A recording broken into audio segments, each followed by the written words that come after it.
अस्सलाम वालेकुम। मेरा नाम मोहम्मद अकील अहमद है और जो मैंने सिलसिला शुरू किया हुआ है अरब की तारीख, कबीलों और अक़साम के हवाले से, ये उसका 27वां हिस्सा है। मक्की ज़िंदगी को 3 मरहलों में तकसीम किया था और ये दूसरा मरहला जारी है। सिलसिले को आगे बढ़ाते हुए कुरैश का एक नुमाइंदा नबी करीम सल्लल्लाहु अलैहि वसल्लम के पास हाजिर हुआ। कुरैशियों को जब मालूम हुआ कि हज़रत हमज़ा और उमर रज़ी अल्लाह ताला अन्हुम अजमईन ईमान ले आए हैं, तो अब उनके जुल्म और सितम की जो शिद्दत थी उसमें कमी आना शुरू हो गई और उन्होंने सोच विचार शुरू कर दी कि वो किस तरह से नबी करीम सल्लल्लाहु अलैहि वसल्लम को रोक सके तबलीग से।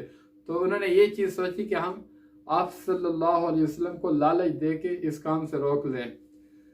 तो एक मरतबा नबी करीम सल्लल्लाहु अलैहि वसल्लम हरम में मौजूद थे, तो वहाँ पे उतबा बिन रबिया, ये भी कौम का सरदार था और कुरैशियों के साथ मौजूद था। तो आपस में इनकी बात और तकरार होना शुरू हो गया। तो इनके हाँ ये बात हुई कि जो अबुल वलीद था यानी कौम का सरदार, उसने कहा कि मैं जाता हूँ आप सल्लल्लाहु अलैहि वसल्लम के पास बात करने के लिए कि वो शायद किसी बात पर मान जाए और फिर हम उनको वो चीज़ अता करके रोक लेंगे तबलीग करने से।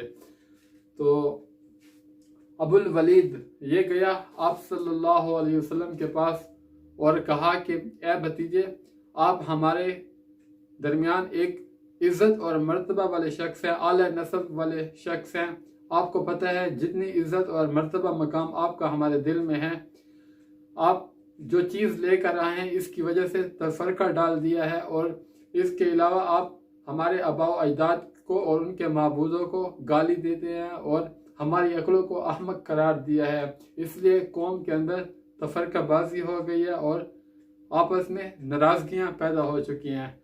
तो आप अगर ये चीज़ें माल के लिए कर रहे हैं तो हम आपको इतना माल देंगे कि आप हम सब में सबसे ज़्यादा मालदार होंगे। अगर आप एजाज़ और मर्तबा की वजह से कर रहे हैं तो हम आपको अपना सरदार मुकर्रर कर लेते हैं। यहाँ तक कि कोई भी काम आपके फैसले के बगैर नहीं किया जाएगा। अगर आप बादशाहत चाहते हैं तो हम आपको बादशाह बना लेंगे अपना, और आप जो भी हुक्म करेंगे उसकी तामील करेंगे। और अगर आपका इलाज आप करवाना चाहें तो हम आपका इलाज करेंगे। जो आपको जिन भूत नज़र आते हैं तो उसके लिए हम आपका इलाज करा देंगे और उसमें जितना भी माल खर्च होगा हम सब माल खर्च करने के लिए तैयार हैं।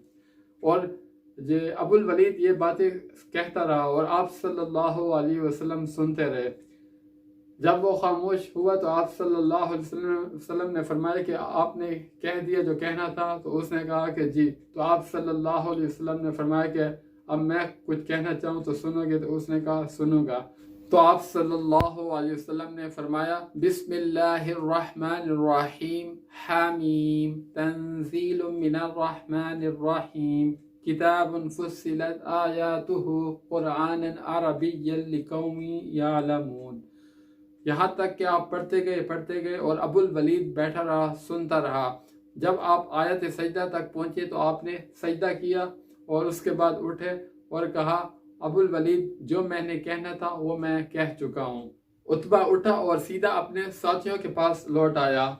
आते हुए उसको साथी देख रहे थे और बातें कर रहे थे कि खुदा की कसम अबुल वलीद वो चेहरा लेकर नहीं आ रहा जो चेहरा वो लेकर गया था। जब अबुल वलीद उनके पास पहुंचा तो साथियों ने पूछा कि पीछे की क्या खबर है। तो उसने कहा कि वल्लाह खुदा की कसम मैंने ऐसा कलाम सुना है, इससे पहले मैंने ऐसा कलाम कभी नहीं सुना। ना वो शेर है, ना वो जादू है, ना वो कहानत है। और उस कलाम को सुना, मुझे लगा कि कोई ज़बरदस्त वाक़या रूनुमा होने वाला है। और उसके बाद उसने कहा कि तुम्हें यही मशवरा है कि तुम उसको अपने हाल पर छोड़ दो और उसका पीछा छोड़ दो। और उसके बाद अबुल वलीद ने कहा कि अगर अरब उनको कत्ल कर देते हैं तो तुम्हारे अंजाम के लिए कोई और आएगा। अगर वो अरब पर गालिब आ गया तो उसकी बादशाहत तुम्हारी बादशाहत होगी और उसकी इज्जत तुम्हारी इज्जत होगी और उसका वजूद तुम में सबसे बढ़कर सादत का बायस होगा। तो उसके बाद कुरैशियों ने कहा कि खुदा की कसम अबुल वलीद तुम पर भी उसकी ज़बान का जादू चल गया है। और उसने कहा यानी अबुल वलीद ने कहा कि جو میں نے کہنا تھا کہہ دیا، اب تمہاری مرضی۔ اور ایک دوسری روایت میں مذکور ہے کہ نبی کریم صلی اللہ علیہ وسلم جب تلاوت کر رہے تھے تو عتبہ چپ چاپ سنتا رہا۔ جب یہاں پہ پہنچے فَإِنْ أَعْرَضُوا فَقُلْ أَنذَرْتُكُمْ صَاعِقَةً مِثْلَ صَاعِقَةِ عَادٍ وَثَمُودَ، تو عتبہ گھبرا کے کھڑا ہو گیا اور نبی کریم صلی اللہ علیہ وسلم کے منہ مبارک پہ ہاتھ رکھ دیا اور کہا کہ آپ کو اللہ کا اور قرابت کا واسطہ ایسا نہ کہیں، ایسا نہ کریں۔ تو اس کو ایسے ڈر ہوا کہ ان کے اوپر یہ عذاب آ نہ پڑے، اور اس کے بعد قوم کے پاس ابو الولید گیا اور مذکورہ گفتگو ہوئی۔ حالات اگرچہ بدل چکے تھے لیکن ابو طالب کو اندیشہ تھا کہ کہیں مشرکین آپ صلی اللہ علیہ وسلم کو قتل نہ کر دیں، کیونکہ ماضی کے واقعات کے اوپر غور و فکر کر کے ان کو خدشہ ظاہر ہو رہا تھا۔ عمارہ بن ولید کے عوض مانگا آپ صلی اللہ علیہ وسلم کو قتل کرنے کے لیے۔ عقبہ بن ابی معیط گلا گھونٹنے کی کوشش کی۔ ابو جہل نے بھاری بھرکم پتھر اٹھا کے آپ کو اوپر مارنے کی کوشش کی، اور حضرت عمر مسلمان ہونے سے پہلے تلوار لے کر آپ صلی اللہ علیہ وسلم کا سر تن سے جدا کرنے کی کوشش کے لیے نکلے تھے۔ تو یہ سارے واقعات کے اوپر غور کرتے ہوئے ابو طالب کو فکر ہو رہی تھی کہ مشرکین جو ہیں وہ بگڑ چکے تھے اور وہ اعلانیہ فیصلہ کر چکے تھے، وہ نبی کریم صلی اللہ علیہ وسلم کو قتل کرنے کے منصوبے کر رہے تھے، اور یہ ابو طالب کو خدشات ظاہر ہو رہے تھے۔ اور قرآن مجید کی اس آیت میں بھی اسی طرف اشارہ ہے، ام ابرموا امرا فإنا مبرمون، کہ انہوں نے تہیہ کیا ہوا ہے، ہم نے بھی تہیہ کیا ہوا ہے۔ تو ابو طالب نے عبد مناف کے دو بیٹے ہاشم اور مطلب کی جو اولاد تھی، ان دونوں کی جو اولاد کے بدلے میں جو خاندان وجود میں آئے، سب کو بلایا اور کہا کہ اب تک میں اکیلا آپ صلی اللہ علیہ وسلم کی حفاظت کر رہا تھا، لیکن اب آپ بھی میرے ساتھ ملیں۔ تو جو بھی تمام ان کے خاندان والے تھے، کافر اور مسلمان، سب نے ابو طالب کی بات کو مانا، سوائے ابو طالب کے بھائی ابو لہب نے۔